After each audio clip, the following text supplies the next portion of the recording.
지금 이 순간에도 당신의 계좌에서 돈이 증발하고 있습니다. 비트코인이 10만 달러를 찍었다가 8달러 아래로 꺼지는 동안 알트코인들은 반토막이 났죠.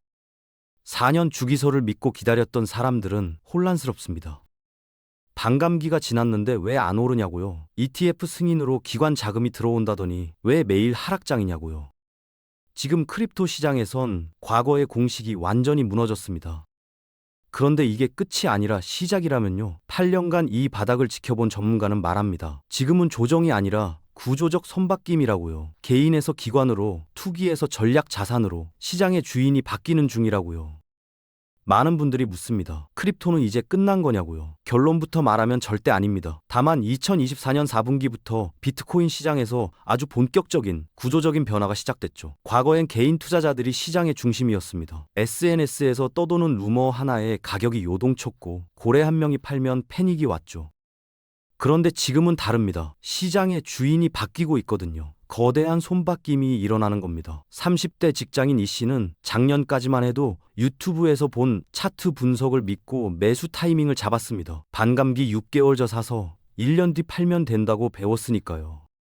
그런데 올해는 그 공식이 안 먹혔습니다. 반감기가 지났는데도 횡보만 거듭했죠. 이유가 뭘까요? 비트코인이 제도권으로 들어가면서 게임의 룰 자체가 바뀐 겁니다. 개인의 감정이 아니라 기관의 전략이, 채굴자의 공급이 아니라 ETF의 수요가 가격을 결정하는 시대가 온 거죠. 지금 우리가 겪는 혼란은 새로운 시대로 넘어가는 과도기의 통증입니다. 과거의 지도로는 더 이상 이 시장을 읽을 수 없습니다. 많은 분들이 묻습니다. 크립토는 이제 끝난 거냐고요? 결론부터 말하면 절대 아닙니다. 다만 2024년 4분기부터 비트코인 시장에서 아주 본격적인 구조적인 변화가 시작됐죠. 과거엔 개인 투자자들이 시장의 중심이었습니다. SNS에서 떠도는 루머 하나에 가격이 요동쳤고 고래 한 명이 팔면 패닉이 왔죠. 그런데 지금은 다릅니다. 시장의 주인이 바뀌고 있거든요. 거대한 손바뀜이 일어나는 겁니다. 30대 직장인 이 씨는 작년까지만 해도 유튜브에서 본 차트 분석을 믿고 매수 타이밍을 잡았습니다. 반감기 6개월 전에 사서 1년 뒤 팔면 된다고 배웠으니까요. 그런데 올해는 그 공식이 안 먹혔습니다. 반감기가 지났는데도 횡보만 거듭했죠.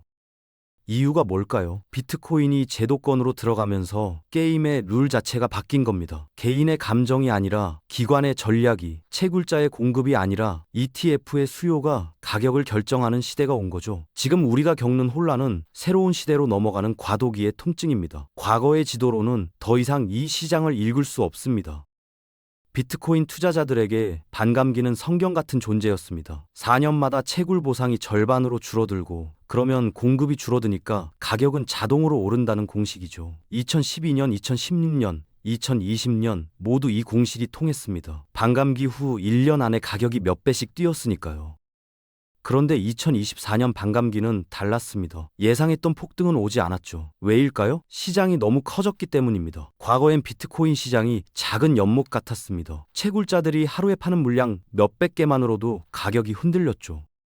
그런데 지금은 어떻습니까? ETF를 통해 매일 수천억 원이 오갑니다. 이 거대한 바다에 양동이 하나 붙는 게 무슨 의미가 있겠습니까? 채굴량이 절반으로 줄어든다 해도 전체 유동성에 비하면 미미한 수준입니다. 더 결정적인 건 시장의 성격 자체가 바뀌었다는 겁니다. 2024년 1월 비트코인 현물 ETF가 승인되면서 월스트리트 자금이 본격적으로 들어왔습니다.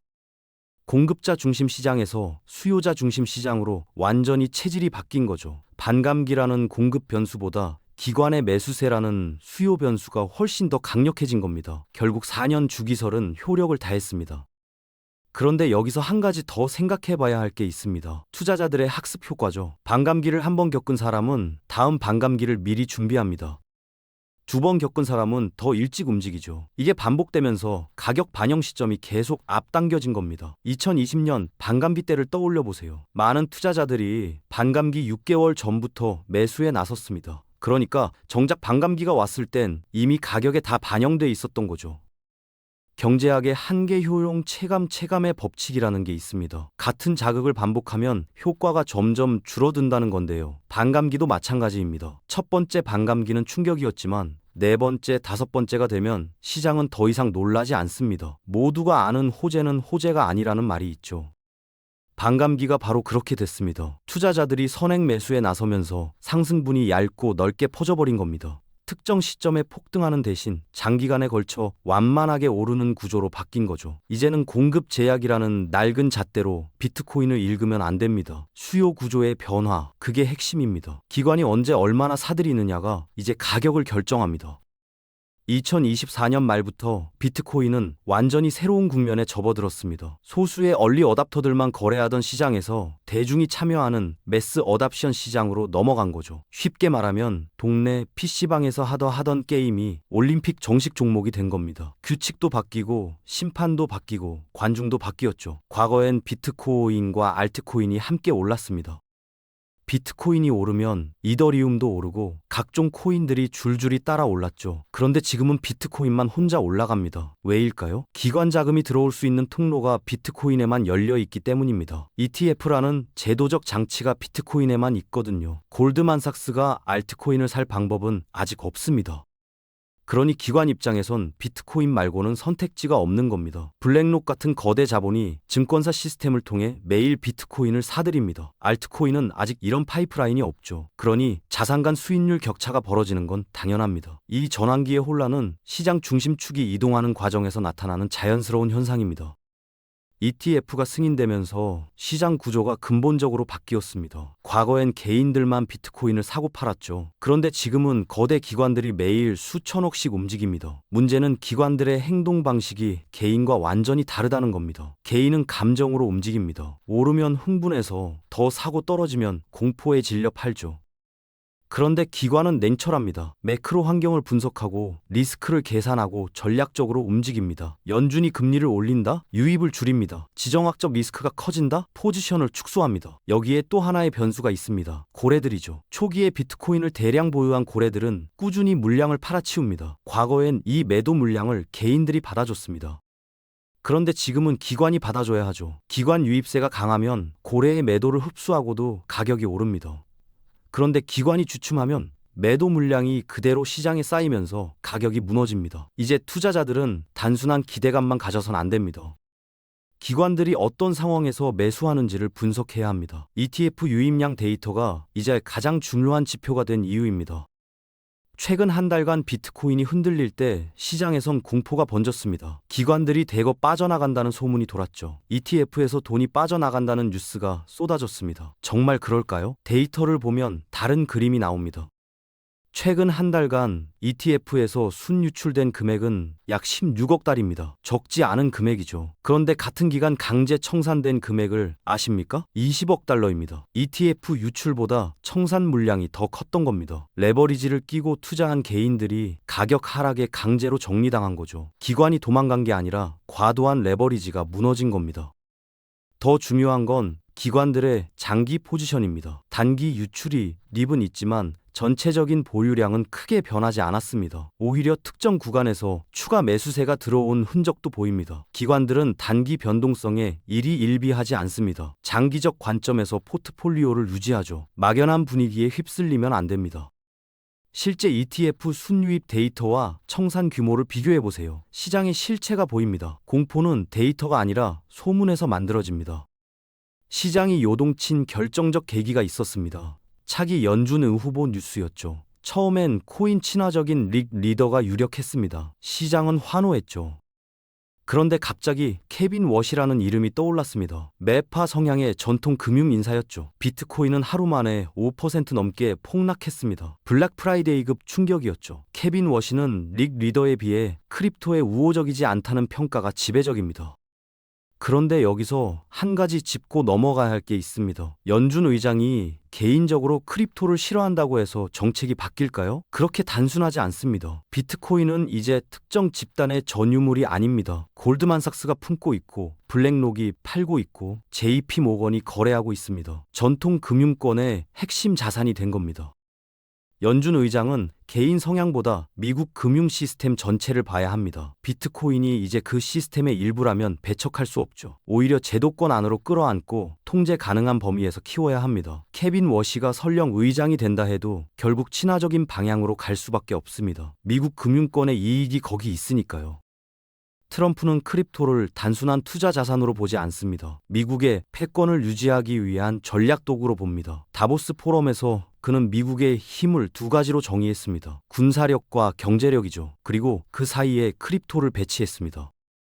군사력만으론 세계를 지배할 수 없습니다. 경제력도 필요하죠. 그런데 지금 달러의 지위가 흔들리고 있습니다. 중국은 위안화 결제를 확대하고 있고 브릭스 국가들은 달러 없는 거래를 시도합니다. 미국 입장에선 위기입니다. 여기서 크립토가 등장합니다. 특히 스테이블 코인이죠. 전 세계 스테이블 코인 시장의 압도적 다수가 달러 기반입니다. 테더든 USDC든 모두 달러에 패깅돼 있죠. 이게 무슨 의미일까요? 디지털 세상에서 달러 패권을 연장하는 겁니다. 사람들이 암호화폐로 거래할 때 달러 기반 스테이블 코인을 쓴다면 결국 달러 수요는 유지됩니다. 트럼프는 이걸 정확히 꿰뚫어 봤습니다. 크립토 시장이 커질수록 달러의 영향력도 커진다는 걸 안 거죠. 비트코인은 그 생태계의 대장 역할을 합니다. 비트코인을 전략 자산으로 인정하는 건 미국 패권주의를 공고히 하기 위한 고도의 선택입니다. 이런 상황에서 연준 의장이 비트코인을 배척한다? 구조적으로 불가능합니다. 미국이 작년부터 서둘러 추진한 게 있습니다. 크립토 규제 법안이 아니라 스테이블 코인 정책이었죠. 지니어스 액트 같은 법안들이 빠르게 통과됐습니다. 왜 스테이블 코인부터였을까요? 달러 패권 때문입니다. 전 세계 스테이블 코인 시장에서 달러 기반 코인의 점유율은 압도적입니다. 테더와 USDC만 해도 시장의 90% 이상을 차지하죠. 이게 뭘 의미합니까? 암호화폐 세상에서도 달러가 기축통화라는 겁니다. 중국이 디지털 위안화를 밀어붙이고 있을 때 미국은 민간 스테이블 코인을 선택했습니다. 정부가 직접 나서지 않아도 시장이 알아서 달러를 쓰게 만드는 거죠. 더 영리한 방법입니다. 미국 금융회사들은 크립토 시장 자체를 키우는 것보다 달러 기반 스테이블 코인 시스템을 먼저 안착시키는 게 급선무라고 판단했습니다. 그래야 디지털 경제에서도 달러가 살아남으니까요. 비트코인은 이 생태계의 대장주입니다. 스테이블 코인으로 비트코인을 사고 팔고 거래합니다. 결국 비트코인이 커질수록 스테이블 코인 수요도 커지고 달러 수요도 커지는 선순환이 만들어집니다. 비트코인 우호 정책은 미국 경제의 절대 우위를 지키기 위한 필수 경로입니다. 선택이 아니라 생존 전략입니다. 비트코인은 이제 과거와 완전히 다른 자산이 됐습니다. 4년마다 폭등하는 투기 자산이 아니라 매크로 지표와 기관 수급에 따라 움직이는 성숙한 자산이죠. 투자자들은 이제 채굴자의 움직임보다 미국 금리 정책을 봐야 합니다. 유튜브 차트 분석보다 연준 의장의 발언을 들어야 하죠. ETF 자금 흐름이 코인 커뮤니티 분위기보다 중요합니다. 단기 가격 조정에 일희일비할 필요 없습니다. 중요한 건 비트코인이 전 세계 금융 시스템에서 차지하는 비중이 어떻게 커지고 있느냐입니다. 거시적으로 봐야 합니다. 트럼프 행정부 하에서 비트코인은 국가 전략 자산화 과정을 겪고 있습니다. 이 과정에서 새로운 가격 형성 원리가 만들어질 겁니다. 과거의 공식은 버리세요. 반감기 계산기도 집어치우세요. 이제는 연준 금리 인상 일정과 ETF 유입 데이터를 엑셀에 정리해야 합니다. 비트코인 시장의 문법은 완전히 바뀌었습니다. 감정이 아니라 데이터로, 루머가 아니라 팩트로, 과거가 아니라 현재의 구조로 시장을 읽어야 합니다. 새로운 시대에 맞는 냉철한 분석만이 살아남는 길입니다. 변화를 받아들이지 못하면 시장에서 도태됩니다. 비트코인은 이제 투기 수단을 넘어 국가 패권 경쟁의 핵심 자산이 됐습니다. 트럼프는 이걸 달러 패권을 지키는 전략 도구로 봅니다. 4년 주기설 같은 과거의 미신에서 벗어나세요. 이제는 제도권 흐름을 읽는 안목이 중요합니다. 시장 변동성은 손바뀐 과정의 자연스러운 현상입니다.